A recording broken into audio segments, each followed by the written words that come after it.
The Ministry of Primary Industries is investigating cases of a potentially devastating plant pest, velvetleaf. Velvetleaf, also known as velvet weed, is a serious weed problem overseas, damaging crops by crowding them and starving them of nutrients and water. Cases have been identified across Southland, Otago, Canterbury, more recently in the Waikato and elsewhere. Our reporter Ian Telfer has spent the day with MPI searching a paddock for the velvetleaf weed. I asked him what was going on. John, I'm coming to you from a farm in eastern Southland in the Riversdale area where there's a massive effort going on to find a biosecurity breach. Now, this is an invasive plant called velvetleaf, and it's come in, velvet weed. It's come in the last year or two, and it's starting to pop up now throughout fields like this. Now, what you can see behind you, and what people probably can't see on if they're not watching, is there are 3 people working in the field digging out one of those plants that they just found. Now, they're part of a team of 10 who are here, and there are teams like this now all over Southland, and in fact, increasingly all over the country, wherever this particular crop has been sown. This crop is called fodder beet, and it's basically a type of beetroot or spinach, which they plant in winter for winter crops for dairy cows. Now, when they planted those, about end of February this year, the Ministry of Primary Industry started getting phone calls saying, we've got a weird weed popping up, and now they're starting to work it out that it's popping up wherever this fodder beet has been planted.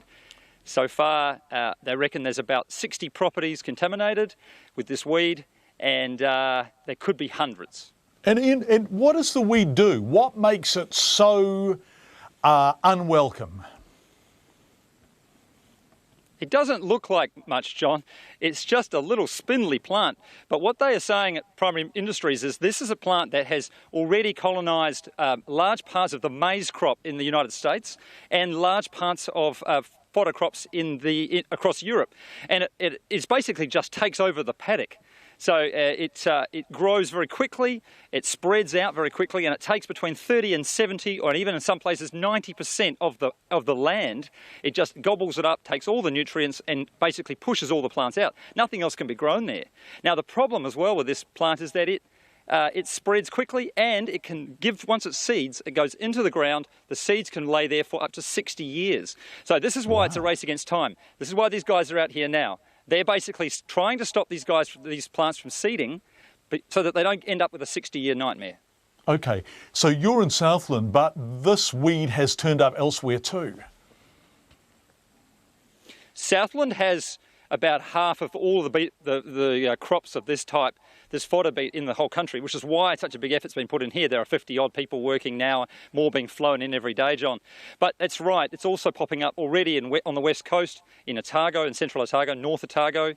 MPI says half the farms out of the 60 that have been found are in Canterbury, also Waikato and Hawke's Bay at least. So all over. And it may be found increasingly widely. This is becoming, for them, one of the biggest biosecurity responses in years. Wow. It's not probably like a painted apple moth in terms of affecting the towns and the cities, but out here in the rural countries, the farmers are really worried, and they're putting everything they can behind this kind of operation to make sure velvet weed doesn't spread anymore. So, Ian, it's a horticultural bully. It steals the nutrients. It takes everything it can get and it beats up on the other plants. Does it pose a risk to animals who might eat it, for example? It's not operating at that level.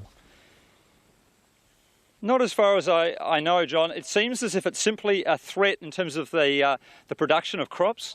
It could spread well beyond fodder beet and into maize crops, into corn, any other kinds of crops as well. I think that's the real danger. But for dairy farmers, this is very real. This is dairy farmers who are also dealing with the crash in the milk payout and all the other problems that have been well documented. Now they've got a new problem. Their winter crops are being invaded by a plant which could take over their paddocks. So just imagine, even though it's not dangerous directly to their animals, it's a danger to their livelihoods, and then increasingly to the crop and horticultural industry in New Zealand.